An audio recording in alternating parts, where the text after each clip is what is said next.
Hello friends, तर स्वागत आहे तुमचं आपल्या या यूट्यूब चॅनलवरती. मित्रांनो, चॅनलवर नवीन असाल तर चॅनलला सबस्क्राईब नक्की करा, कारण इथून पुढे आपली स्टोरी नियमित अपलोड होईल. आणि नक्की पहा. रियांश अजूनही नियतीकडेच पाहत होता. त्याचवेळी त्याच्या शेजारी बसलेली निया त्याला हाक मारते, पण रियांशला तिचा आवाजच ऐकू येत नाही. निया आधी रियांशकडे पाहते आणि मग त्याच्या नजरेचा मागोवा घेते, तर तिला नियती दिसते. मनातच ती विचार करते, हे सगळं काय चाललंय. आणि मग तो त्याच्या खांद्याला हलका स्पर्श करून म्हणते, रियांश. रियांश आता त्या आकर्षणातून बाहेर येतो आणि नियाकडे पाहतो. तू काय आणि कुठे बघत होतास? मी किती वेळेपासून तुला हाक मारते आणि तू ऐकतच नाहीस. एवढा काय विचारात हरवलायस? बरं सांग ना, मी कशी दिसते? रियांश तिच्याकडे पाहत म्हणतो, छान दिसतेस. खरंच? तू मला नीट बघितलंस तरी का आहे का? असं म्हणत निया त्याच्या डोळ्यांवर हात ठेवते. निया, हे काय करतेस तू? हात काढ आपला. नाही, आधी सांग, मी कोणत्या रंगाची ज्वेलरी घातली आहे? निया अजूनही त्याच्या डोळ्यांवर हात ठेवून विचारते. हे कसले विचित्र प्रश्न विचारतेस? मी असं काही सांगणार नाही. हात काढ, समजलं का? तो थोडा चिडून म्हणतो. रियांशचा राग पाहून या लगेच हात मागे घेते. रियांश आता समोर पाहतो, जिथे सगळे लोक त्यांच्या दोघांकडेच पाहत असतात. एवढ्या लोकांसमोर नाटक करण्याची काय गरज आहे? नियती मनातच विचार करते. त्याच वेळी मीरा तिच्याकडे येऊन म्हणते, नियती, तू अजून हळदी लावली नाहीस का? हो भाभी, आता चाललेच होते. असं म्हणत नियती रियांशकडे पुढे सरकते. तिचं हृदय जोरजोरात धडधडत असतं. ती तिथं पोहोचताच निया म्हणते, अगं, मला जरा जास्त हळदी लाव हां. आणि हो, जपून. पुन्हा कुठे पडलीस तर नाही पाहिजे. तू तर नेहमीच पडत असतेस. नियतीने वाटक्यातून हळदी घेतली आणि निया जसं म्हणाली तसं तिच्या गालावर हळदी लावली.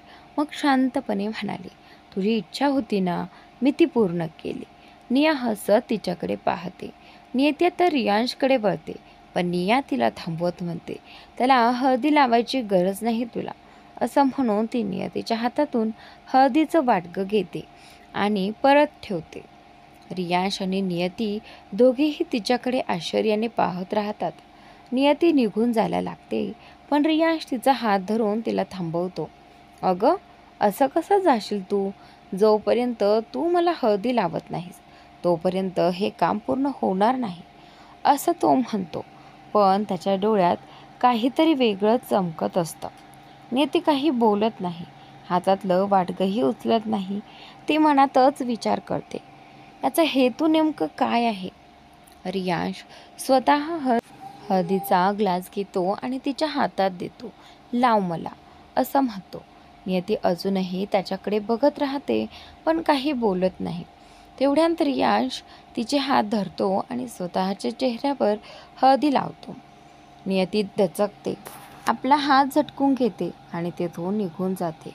रियांश तिच्याकडे पाहत एक हलकी पण थोडीशी कपटी स्मित रेषा उमटवतो. त्याला आठवतं की निया अजूनही त्याच्याकडे पाहते, म्हणून तो स्वतःला पुन्हा सामान्य दाखवतो. निया रागाने म्हणते, रियांश, मी तुला मना केलं होतं ना, मग तू जबरदस्ती तिच्याकडून हळदी का लावून घेतलीस? रियांश शांतपणे म्हणतो, तू नाही समजणार. नियती आपल्या खोलीकडे निघते, पण अचानक तिला एखाद्या ओळखीच्या आवाजाचा प्रतिध्वनी ऐकू येतो. नियतीने मागे वळून पाहिलं तर तिथे न्यासा उभी होती. तिला पाहून नियती काही क्षण तिच्याकडे आश्चर्याने पाहतच राहिली. तोपर्यंत न्यासा पटकन तिच्याकडे धावत आली आणि तिला मिठी मारली.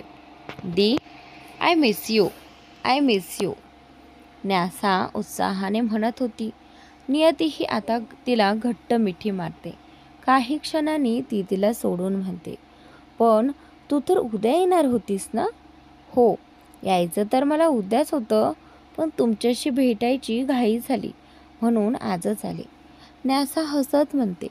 तेवढ्यात आजी त्यांच्या जवळ येतात आणि विचारतात, म्हणजे तूच ती न्यासा बिटिया ना? हो हो, मीच न्यासा, राकेशजींची मुलगी, असं म्हणत न्यासा आजींच्या गळ्यात पडते. आजी तिच्यावर हसतात. न्यासा तिथं उपस्थित सगळ्यांशी ओळख करून घेते. त्यावेळी निया आणि रियांशचं लक्ष तिच्याकडे जातं.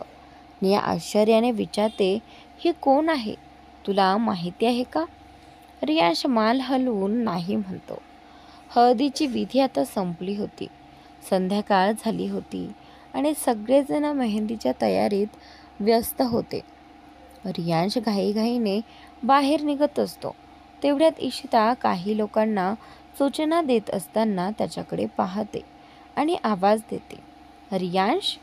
आवाज ऐकताच तो थांबतो आणि मागे वळतो. हो मॉम? रियांश मॉमला म्हणतो. कुठे चाललायस? जाऊ नकोस, आता मेहंदीसोबत संगीतही सुरू होणार आहे, इशिता म्हणतात. मॉम, मी फक्त थोडा बाहेर बोलायला चाललोय, असं म्हणत तो निघून जातो. तो थोडा चिडलेलाच असतो. कामासाठीच जातोय मी, मग मध्येच अडवायचं काय होतं मॉमना, तो मनातच विचार करत असतो. निया आता मेहंदी लावून घेत होती. दुसऱ्या बाजूला रियांशही मेहंदी लावायला बसतो. तो म्हणतो, फक्त तळहातावरच लावा हा मेहंदी.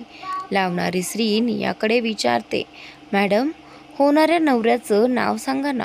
निया थोडी लाजत आणि आनंदाने म्हणते, कार्तिक सिन्हा, पण कृपया हे नाव थोडं गुप्तपणे लिहा, कुणालाही दिसायला नको. हो मॅडम, मी असं लिहीन की कुणालाही शोधता येणार नाही, ती स्त्री म्हणते आणि निया आनंदाने हसते. तेवढ्यात नियती तयार होऊन येते. मीरा तिचा हात धरून तिला डान्स फ्लोअरवर घेऊन जाते. नियती मीरासोबत नाचायला लागते.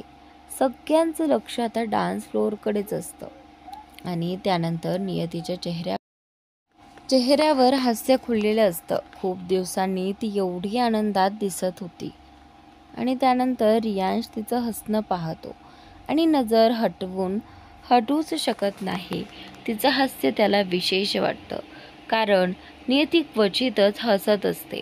दरम्यान मेहंदी लावणारा कलाकार रियांशला विचारतो, सर, नाव काय लिहायचं?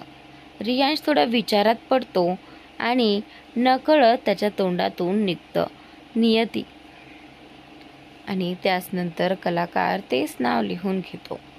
थोड्या वेळाने तो म्हणतो, सर, काम पूर्ण झाले, आता तुम्ही हात धुवू शकता. आणि त्यानंतर इकडे रियांश नजरा परत हाताकडे वळवतो आणि मेहंदीमध्ये नियती नाव पाहून थबकतो. तो संतापाने मेहंदीवाल्याकडे पाहतो आणि म्हणतो, अरे वेड्या, तुला ऐकूच येत नाही का? हे कसलं नाव लिहिलंस? सर, पण तुम्हीच ते नाव सांगितलं होतं ना. मी तेच लिहिलं आहे, कलाकार घाबरत म्हणतो. रियांश स्वतःला शांत करतो आणि हळू आवाजात विचारतो, हे नाव पुसता येईल का? आणि त्यानंतर कलाकार हळू आवाजात म्हणतो, सर, ही मेहंदी फार लवकर रंग देते, आता काही उपयोग नाही. रियांश रागाने टेबलवरती हात आपटतो. कलाकार त्याच्या रागाने घाबरून थोडं मागे सरकतो आणि त्यानंतर मेहंदीचा कार्यक्रम संपतो. आता सगळेजण संगीत समारंभासाठी बाहेरच्या भागात जातात, जिथे सुंदर सजावट आणि नृत्याची तयारी झालेली असते. ही कथा आता मराठीमध्ये.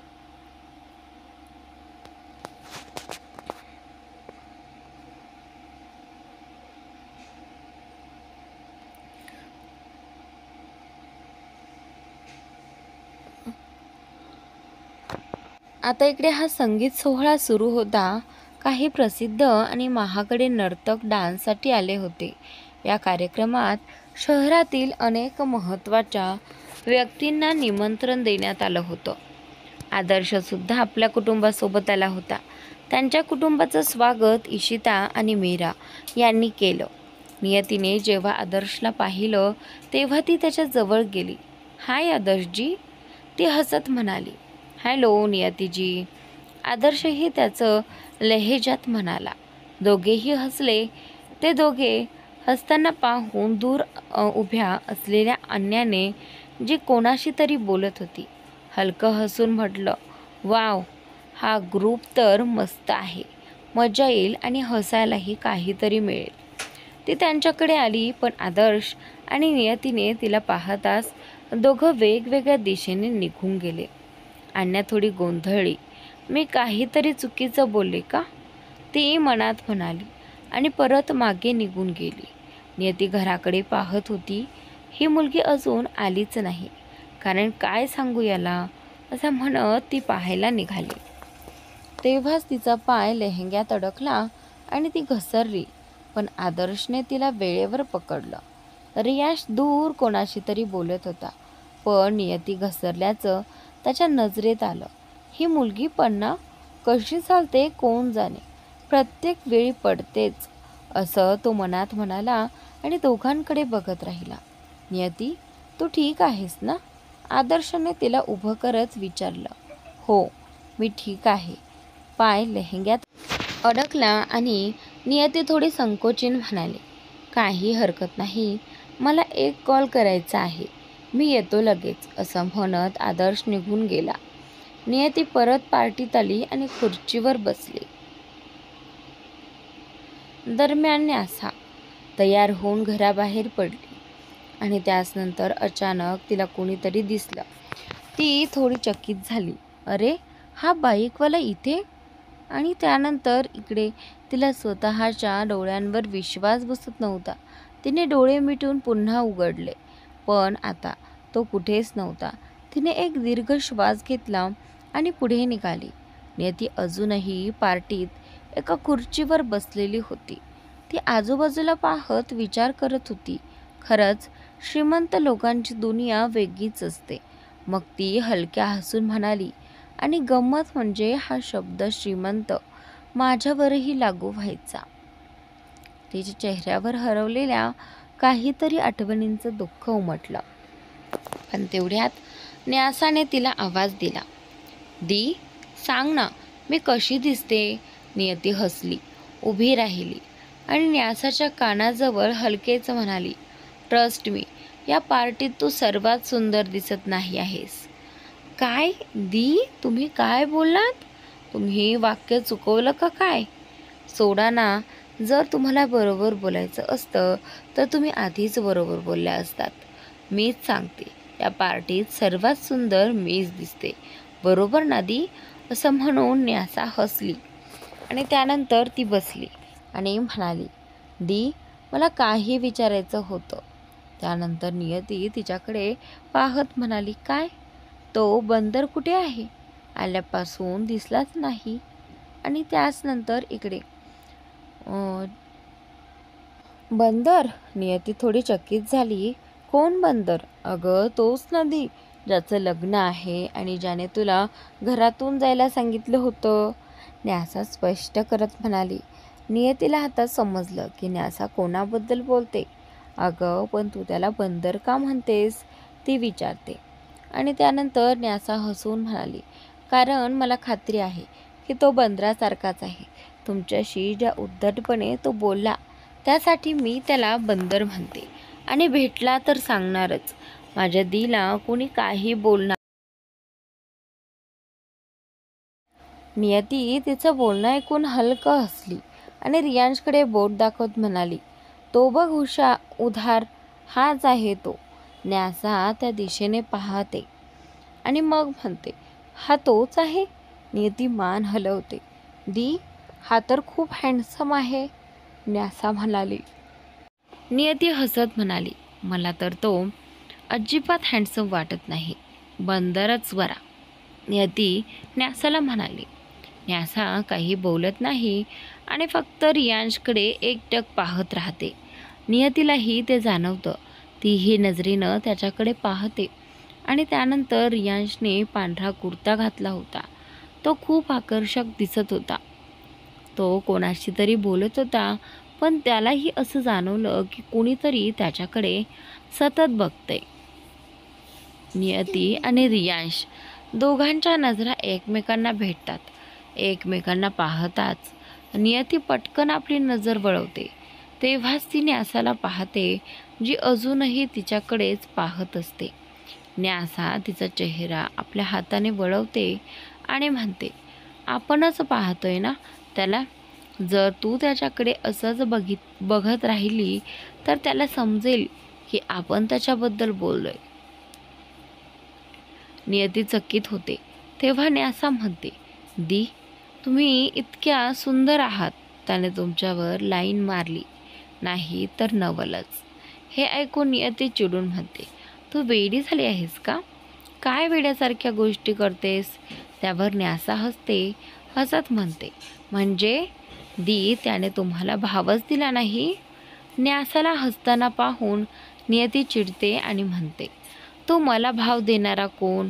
मीच त्याला भाव दिला नाही. समजलं का तुला?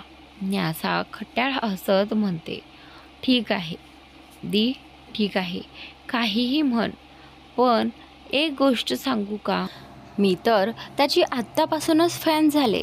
बोलल्यावर कदाचित अजूनच आवडेल. असं म्हणत ती हसतच तिथून निघून जाते. एक नंबरची वेडी मुलगी आहे, नियती तिच्या मागे बघत म्हणते. दरम्यान शनया आणि अन्या दोघी खुर्चीवर बसलेल्या असतात. शनयाच्या हातात ड्रिंकचा ग्लास असतो. ती एक घोट घेत म्हणते, यार, पार्टीत काही मज्जा येत नाहीये. अन्या मोबाईलमध्ये फोटो काढताना म्हणते, चल ना, इन्स्टावर लाईव्ह येऊया. शनया तिचं ऐकून चेहरा वाकवत म्हणते, बोरिंग. ही कल्पना तर अगदीच बकवास आहे. मला वाटतं आपण डान्स करायला जायला हवं. तेव्हाच न्यासा तिथे येते आणि म्हणते, हो, अगदी बरोबर बोलीस. मी सुद्धा सहमत आहे. शनया तिला पाहून विचारते, तू कोण? अन्या सांगायला लागते, ही निय, पण मध्येच थांबते. शनया आणि न्यासा दोघी तिच्याकडेच पाहतात. शनया विचारते, अगं, तू बोलणं थांबवलंस का? तेव्हाच न्यासा पुढे येऊन म्हणते, हॅलो, माझं नाव न्यासा आहे. तुम्ही डान्सची आयडिया दिली होती ना, तर चला ना, डान्स करूया. शनया विचारते, तुला डान्स येतो? न्यासा मान हलवते, हो येतो. छान. शनया उठते आणि म्हणते, गर्ल्स, फॉलो मी. असं म्हणून ती डान्स फ्लोअरकडे जाते. अन्या आणि न्यासा तिच्या मागे जातात. आणि त्यानंतर शनया माईक हातात घेते आणि बोलायला सुरुवात करते, everyone, pay attention to me. ताबडतोब सगळ्यांचं लक्ष तिच्याकडे जातं. ती पुढे म्हणते, आपल्या सगळ्यांना माहिती आहे की माझ्या भावाचं लग्न होणार आहे आणि आज त्याचे संगीत आहे. पण जर ज्याचं संगीत असतं तो स्वतः डान्स करत नाही तर सगळी तयारी फिकी वाटते. म्हणून माझ्या प्रिय भावाला आणि माझ्या होणाऱ्या बहिणींना एक कपल डान्स करावाच लागेल. So welcome the pair with loud applause. तिचं बोलणं संपताच लाईट्स बंद होतात. फक्त रियांश आणि निया यांच्यावर प्रकाश पडतो. टाळ्यांचा गजर होतो. रियांश नियापासून थोडी दूर उभा असते.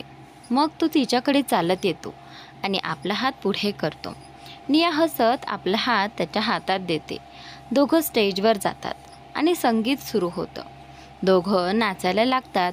पण डान्स करताना रियांशची नजर नियतीवर जाते. ती शांतपणे बसून त्यांच्या डान्सकडे पाहत असते. ते पाहून रियांशला काहीतरी अस्वस्थ वाटतं. त्याचे भाव बदलतात. तो रागाने नियावर आपली पकड घट्ट करतो. निया वेदनेने म्हणते, रियांश, तू मला दुखवत आहेस. पण रियांशला तिचा आवाज ऐकूच येत नाही, कारण तो अजूनही नियतीकडेच पाहत असतो. अन्या नियतीला पाहते आणि तिला इशाऱ्याने जवळ बोलावते. नियती नकार देते, पण अन्या पुन्हा हाक मारते. शेवटी नियतीला तिच्याकडे जावंच लागतं. अन्या म्हणते, भाऊच्या परफॉर्मन्सनंतर आपली बारी आहे. रेडी आहेस ना? नियती काही बोलत नाही, फक्त जबरदस्तीने थोडं हसते. दरम्यान निया आत आणखी सहन करू शकत नाही. सुरुवातीला ती डान्सचा आनंद घेत होती, पण आता तिच्यासाठी तो त्रासदायक झाला होता. ती स्वतःहूनच थोडीशी पायातली हील वाकवते, जेणेकरून ती मोच आल्याचं कारण देऊन बाहेर जाऊ शकते. पण ज्या क्षणी ती असं करते त्याच वेळी रियांशही तिचा हात सोडतो आणि ती स्वतःला सावरू शकत नाही. निया थेट फ्लोअरवर कोसळते. सगळे थक्क होतात. इशिता धावत येते आणि तिला उचलायला मदत करते. रियांशही मदत करतो. तो विचारतो, तू ठीक आहेस ना? निया म्हणते की हो, थोडा आराम हवा आहे. तेव्हा मीरा येते आणि म्हणते, चल मी तुला आत घेऊन जाते. निया म्हणते, मॉम मी मदत करते. मीरा म्हणते, नाही तू इथेच राहा, मी तिला घेऊन जाते. थोड्याच वेळाने दादी येतात आणि विचारतात, मीरा नियाला जास्त लागलं नाही ना? मीरा उत्तर देते, नाही दादी ते ठीक आहे, तुम्ही काळजी करू नका. आणि त्याचनंतर दादी हळूच म्हणतात, इतकं छान डान्स चाललं होतं पण अधुरं राहिलं. तेव्हाच रियांश पुढे येतो आणि म्हणतो, दादी डान्स अधुरं राहणार नाही, तुम्ही बसा आणि एन्जॉय करा. असं म्हणून तो नियतीकडे चालत जातो. तो तिच्या जवळ येत असतानाच नियतीच्या मनात विचार सुरू होतो, तो माझ्याकडेच का येतोय? तिला आतून घाबरायला होतं. तिची नजर इकडे तिकडे फिरू लागते. रियांशला स्वतःकडे येताना पाहून ती पुन्हा त्याच्याकडे पाहू लागली. आता रियांश तिच्या जवळ आला होता. तो शांतपणे नियतीकडे पाहत म्हणाला, तू माझ्यासोबत दादीसाठी डान्स करशील का? नियती त्याचे शब्द ऐकून त्याच्याकडे पाहते पण काहीच बोलत नाही. तिच्या शांततेला होकार समजत रियांश तिचा हात अलगद पकडतो आणि तिला घेऊन थेट डान्स फ्लोअरवर येतो. अचानक पुन्हा एकदा सगळीकडे लाईट बंद होतात. रियांश तिचा हात आपल्या हातात घेतो आणि दुसऱ्या हाताने तिच्या कमरेवर हात ठेवतो. जसेच त्याचा हात तिच्या कमरेवर स्पर्श करतो, नियतीच्या शरीरात एक हलका विजेचा झटका जाणवतो. ती चकित होऊन रियांशकडे पाहते आणि रियांश देखील तिच्याकडेच पाहत असतो. तेवढ्यात गाणं सुरू होतं, तेरे प्यार में दिल चाहता है बस भीगे भीगे. दोघेही त्या गाण्याच्या सुरावटीवर ताल धरून नाचू लागतात. गाणं संपताच नियती मागे वळते आणि निघू लागते, पण रियांश तिचा हात पकडून तिला थांबवतो. आता एक सौम्य म्युझिक वाजू लागतं आणि दोघं पुन्हा डान्स सुरू करतात. न्यासा आपल्या मोबाईलमध्ये त्यांचा व्हिडिओ शूट करत होती. तिच्या शेजारी अन्याही होती. शनयाचा चेहरा मात्र थोडा रागाने भरलेला होता. ती फक्त पाहतच होती. रियांश तिच्या डोळ्यात पाहत होता, पण नियती त्याच्याकडे न पाहता नजर चुकवत होती. हे पाहून रियांशला थोडं वाईट वाटतं. तो तिची कंबर थोडी घट्ट पकडतो आणि तिला आणखी जवळ ओढतो. त्यामुळे नियती आता त्याच्याकडे पाहू लागते. रियांश हलकं स्मित करत म्हणतो, डान्स करताना समोरच्याच्या डोळ्यात पाहिलं जातं. हा डान्सचा एक नियम आहे. नियतीही हसून उत्तर देते, अच्छा, तर मला हे माहीतच नव्हतं. बरं झालं सांगितलंस, पण मी तुझे डोळे बघायचे नाहीत. इतक्यात रियांश तिला एका फिरकीत फिरवतो. आता तिची पाठ त्याच्या दिशेने असते. तो तिच्या कानाशी अलगद म्हणतो, डोळ्यात बघायला भीती वाटते का? यानंतर तो पुन्हा तिला आपल्या समोर आणतो. नियतीचा एक हात त्याच्या खांद्यावर आणि दुसरा हात त्याच्या हातात असतो. ती त्याच्या डोळ्यात पाहत म्हणते, नाही, अजिबात नाही, मला भीती नाही वाटत, मी तुझे डोळे पाहू शकते. असं म्हणत ती त्याच्या डोळ्यात पाहू लागते. दोघेही काही क्षण एकमेकांच्या नजरेत हरवतात, पण काही वेळानंतर नियतीला असं वाटतं की ती खूपच हरवते आहे.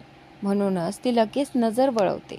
रियांश तिच्या या हालचालींवर हलकं हसतो आणि म्हणतो, माझ्या डोळ्यात पाहणं सगळ्यांच्या बसची गोष्ट नाही, मिस झा.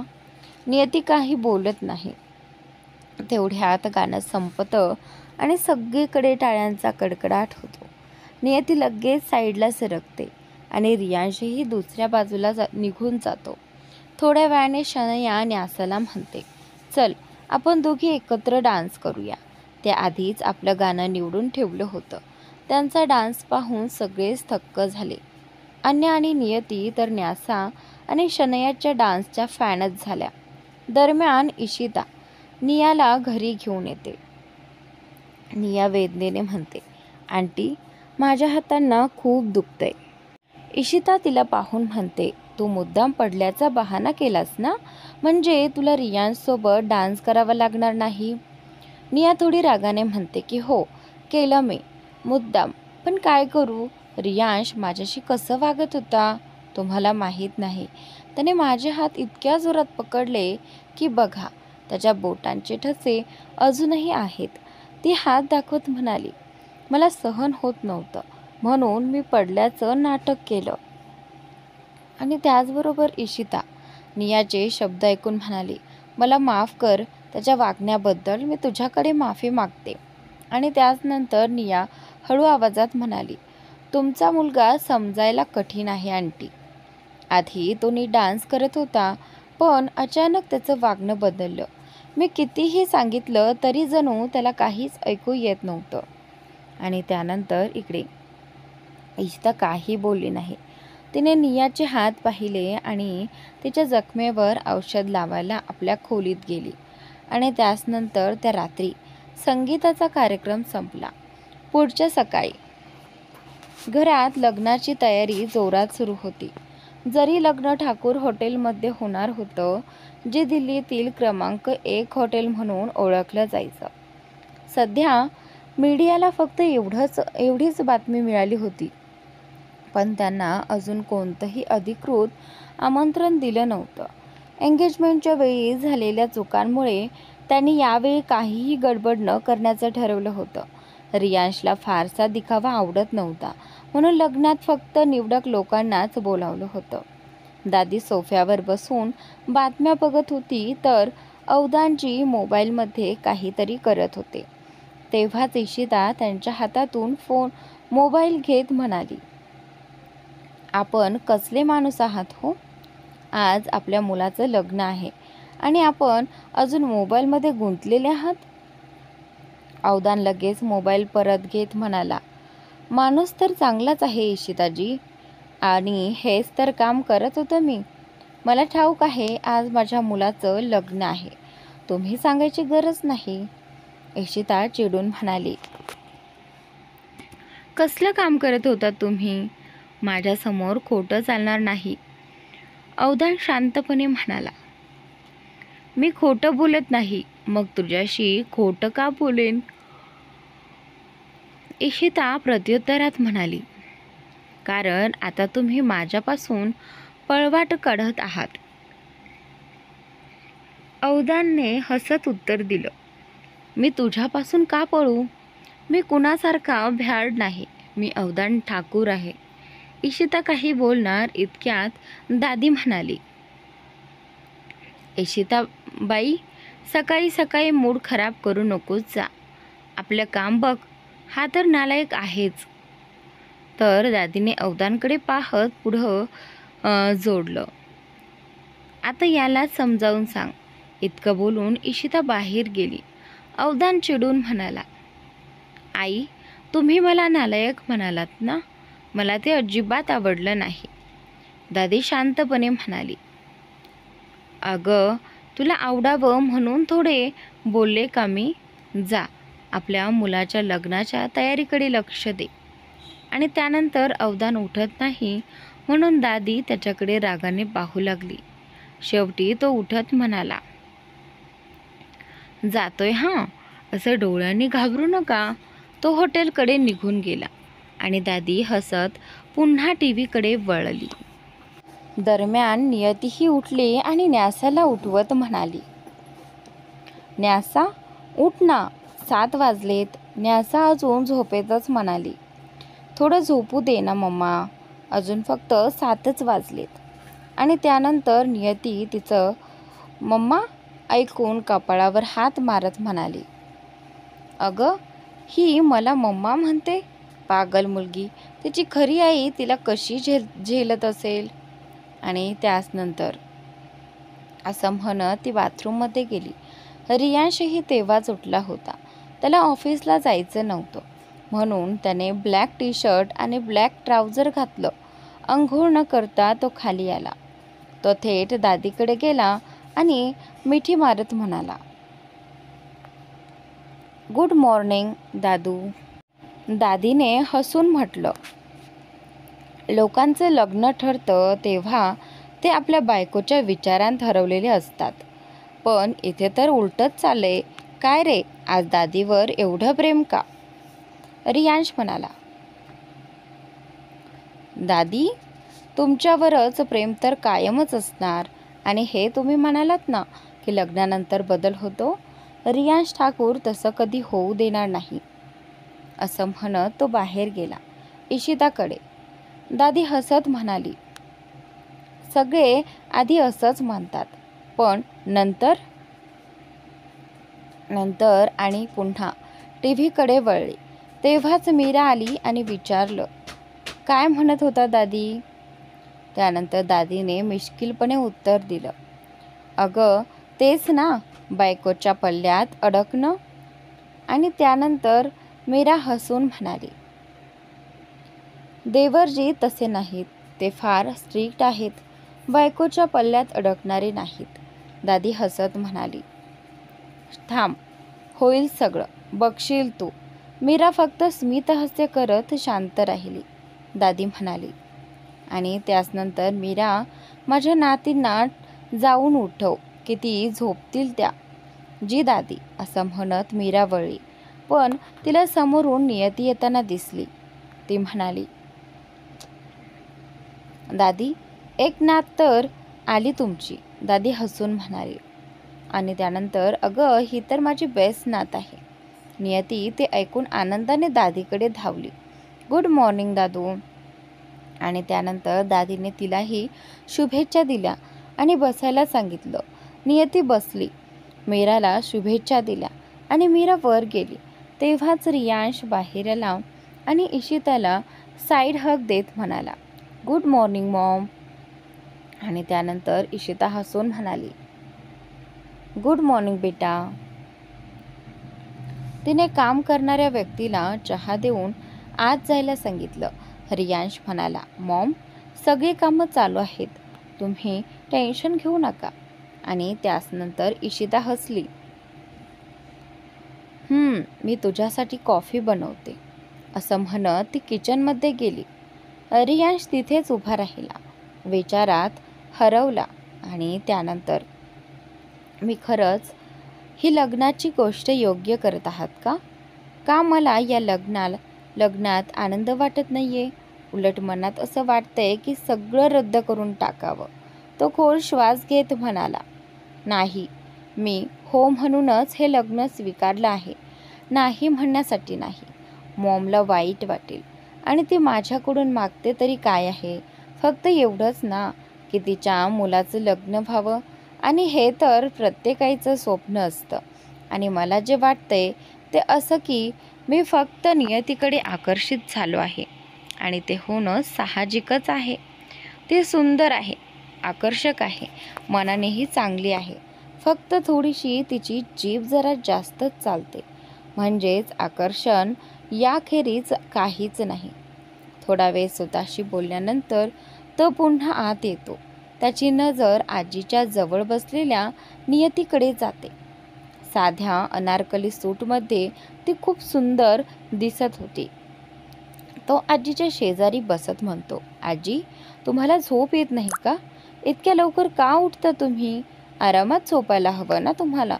आमच्यासारखं तुम्हाला कुठे ऑफिसला जायचं असतं. आजी हसत म्हणतात, अरे बाळा, झोप लागली तरच ना झोप येईल. आम्ही तर घुबडांसारखे 4 वाजताच उठतो आणि मग पहाट व्हायची वाट बघतो. हे ऐकून रियांश फक्त मान हलवतो. नियती त्याच्या बोलण्याचा विचार करत म्हणते, ही काय बोलणी झाली? एखाद्याला ऑफिसला जायचं नाही म्हणून तो दुपारी 12 वाजेपर्यंत झोपला पाहिजे असं थोडंच असतं. आणि त्यानंतर रियांश तिच्याकडे पाहत हसत म्हणतो, ऑफकोर्स मी असतो तर तसंच केलं असतं. नियती त्याच्याकडे थोडी आश्चर्याने पाहते आणि मग आजीला म्हणते, आजी, आम्ही येतो लगेच. असं बोलून ती रियांशकडे थोड्या विचित्र नजरेने पाहते आणि किचनकडे निघून जाते. रियांश तिच्या या कृतीवर हलकं हसतो आणि म्हणतो, किचनमध्ये नियती स्वतःशीच पोटपोटते, याला माझ्या मनातलं कसं कळलं? हा काही माइंड रीडर तर नाही ना? कोण माइंड रीडर? इशिता तिचं बोलणं ऐकून विचारते आणि त्यानंतर नियती चकित होऊन इशिताकडे पाहते. मग हसतच म्हणते, मी काही बोलले का? उलट प्रश्न विचारत ती स्वतःच अनभिज्ञ असल्याचं दाखवते, कारण तिच्याकडे खरं तर उत्तर नव्हतंच. आणि त्यानंतर काय माहिती, बहुतेक माझेच कान वाजत असतील, इशिता म्हणते आणि कॉफी बनवायला लागते. आणि त्याचनंतर नियती स्वतःकडे हर्बल टी तयार करते.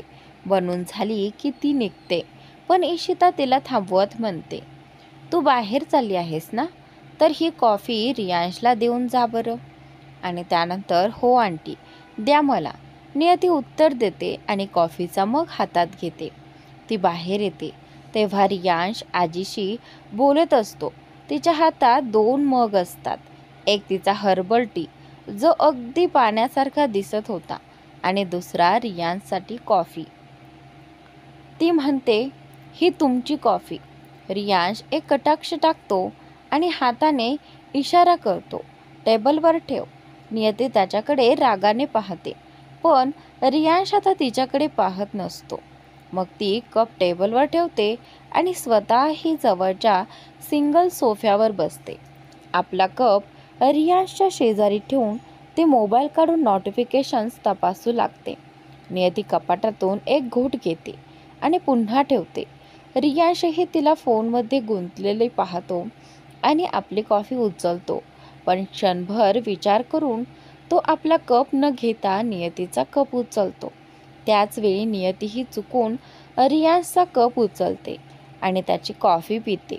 मोबाईलमध्ये व्यस्त असल्याने तिला सुरुवातीला काही जाणवत नाही, पण दुसरा घोट घेताच तिला जाणवतं, चव वेगळी का वाटते. ती वर पाहते आणि हातातला कप ओळखते. तो रियांशचाच असतो. ती चकित होऊन त्याच्याकडे पाहते. रियांश तिला एकटक बघत असतो. नियती हळू आवाजात म्हणते, सॉरी, ते चुकून झालं. रियांश थोडा चिडून म्हणतो, मोबाईलमध्ये थोडं कमी लक्ष द्यायला शिक. आणि त्यानंतर इतकं म्हणून तो तिच्या हातातून मग घेतो आणि उठून आपल्या रूमच्या बाल्कनीत जातो. तेथून हसतच आपली कॉफी संपवतो. नियती मात्र तिथेच बसलेली असते, आपल्या चुकीमुळे लाजलेली असते. रियांश कॉफी संपवून रूममध्ये येतो आणि वॉशरूममध्ये जातो. थोड्या वेळाने तो बाहेर येतो, साधे कपडे घालतो, आरशासमोर उभा राहून केस ठीक करतो, परफ्यूम मारतो, त्याचा सुगंध एकदा खोल श्वासात घेतो. मग टेबलवर ठेवलेला फोन घेतो आणि खाली येतो. अन्याच्या रूमजवळून जात असतानाच आवाज येतो, भाऊ. रियांश थांबून मागे वळतो. अन्या त्याच्या जवळ येत म्हणते, भाऊ, तुम्ही मोकळे आहात का? नाही, तो सरळ उत्तर देतो आणि खाली उतरतो. अन्या त्याच्या मागे येतच म्हणते, भाऊ प्लीज, एकदा माझं बोलणं तरी ऐका ना. अन्या म्हणाली. रियांश पाय रोखतो, तर ती पुन्हा बोलायला लागते. आणि त्यानंतर, फक्त 10 मिनिटं हवेत तुमची, कृपया मला सॅलूनपर्यंत सोडून द्या, ती विनवणीच्या सुरात बोलली. अन्याचं बोलणं ऐकून रियांश तिच्याकडे थोड्या वेगळ्या नजरेने पाहतो आणि म्हणतो, तुला माहीत आहे ना तू काय बोलतेस माझ्याशी. आणि त्यानंतर, तुम्ही असं वागताय जणू मी काही पाप करायला सांगितलंय. मला माहीत आहे की तुम्हाला या सगळ्या गोष्टी आवडत नाहीत, पण तरीही तुम्ही मला सोडूनच जावं लागेल. रियांश अजूनही गप्प राहतो, काही उत्तर देत नाही. मग अन्या चिडून जाते आणि मोठ्याने ओरडते, नियती, नियती. त्याचवेळी नियती न्यासाशी खोलीत बोलत असते. दोघींनाही अन्याचा आवाज ऐकू येतो. ते एकमेकींकडे बघतात आणि पटकन बाहेर येतात. लिव्हिंग एरियात पोहोचल्यावर त्यांना अन्या दिसते आणि तिच्या शेजारी रियांशही उभा असतो. न्यासा रियांशकडे पाहते आणि मनातच विचार करते, कॅज्युअल कपड्यांमध्ये हा किती हँडसम दिसतोय. खरंच निया फार नशीबवान आहे जिने असा हँडसम मुलगा मिळवलाय.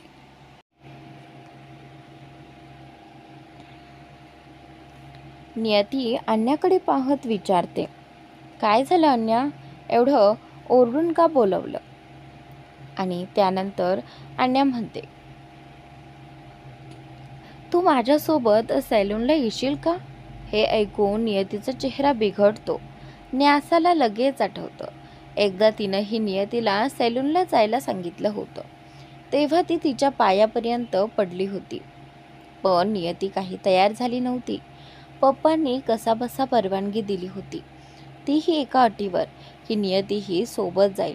पण त्यांना माहीतच होतं की नियती कधीच सॅलूनला जाणार नाही. तिला असं बसून वेळ आणि पैसे दोन्ही वाया घालवणं अजिबात आवडत नव्हतं. अन्याच्या प्रश्नावर नियती शांतपणे म्हणते, सॉरी अन्या, मला सॅलूनला जाणं अजिबात आवडत नाही. हे ऐकून अन्या तर थपकून तिच्याकडे पाहत राहते. रियांशलाही हे उत्तर अपेक्षित नव्हतं. तो हसतो आणि ते पाहून अन्याला अजिबात बरं वाटत नाही. ती म्हणते, दोघंही एकाच शेतातल्या मुळी आणि गाजरासारखे आहात. काय म्हणजे काय बोलतेस तू अन्या? आणि दोघं म्हणजे कोण? नियती आश्चर्याने विचारते. त्यावेळी अन्या म्हणते,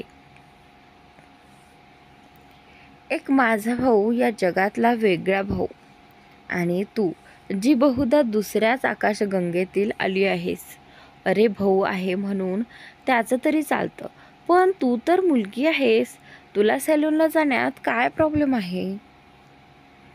न्यासा तिला साथ देत म्हणते, हो अन्या, हेच प्रश्न मी ही दिला हजारदा विचारेत.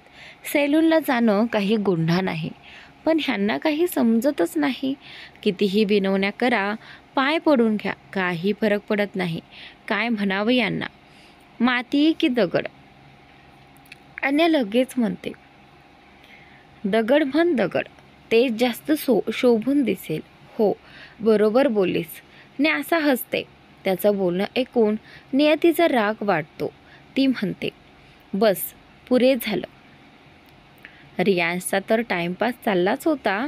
तो मुळात मोकळाच होता आणि अन्याला चिडवण्यात त्याला मज्जा येत होती. नियती काही बोलणार तेवढ्यातच अन्या तिला थांबवत म्हणते, प्लीज तूच आम्हाला बाहेर सोडून ये ना. मला कार चालवता येत नाही आणि ड्रायव्हर अजून आला नाही आहे. जो दुसरा ड्रायव्हर होता तो शनयासोबत गेला आहे आणि एक ड्रायव्हर आहे. ती रियांशकडे पाहत म्हणते, तो तर जायला तयारच नाही. आणि त्यानंतर प्लीज सांग ना, नाहीतर मी तुझे पायही पडेल. त्यानंतर अन्या खरंच पाय पडायला वागते तेव्हा नियती पटकन मागे सरकते आणि म्हणते, पागल झाली आहेस का? मला लाजवू नकोस. दे ना चावी, मी नेते तुम्हाला. हे ऐकताच अन्या धावत जाऊन कारची चावी आणते. न्यासा मात्र रागाने म्हणते, हे काय, हा दुटप्पीपणा का? मी पण तुझ्या पायाशी पडले होते तेव्हा नाही गेलीस आणि आता तिच्या एका बोलण्यावर तयार झालीस? रियांश हसून म्हणतो, पहा उत्तर मागते ती. नियती त्याच्याकडे पाहते पण काही बोलत नाही. इतक्यात अन्या परत येते. चावी नियतीला देते आणि म्हणते, चल निघूया. आणि त्यानंतर नियती न्यासाकडे पाहून म्हणते, यावर नंतर बोलू, ठीक आहे? चल तू पण चल सोबत. न्यासा स्मित करते आणि जायला निघते. तेवढ्यात रियांश तिच्या हातातून चावी घेतो. आणि मित्रांनो, आजचा भाग इथेच संपतो. पुढील भाग पाहण्यासाठी चॅनलला सबस्क्राईब नक्की करा, कारण पुढील स्टोरी खूप इंटरेस्टिंग आहे. नक्की पहा.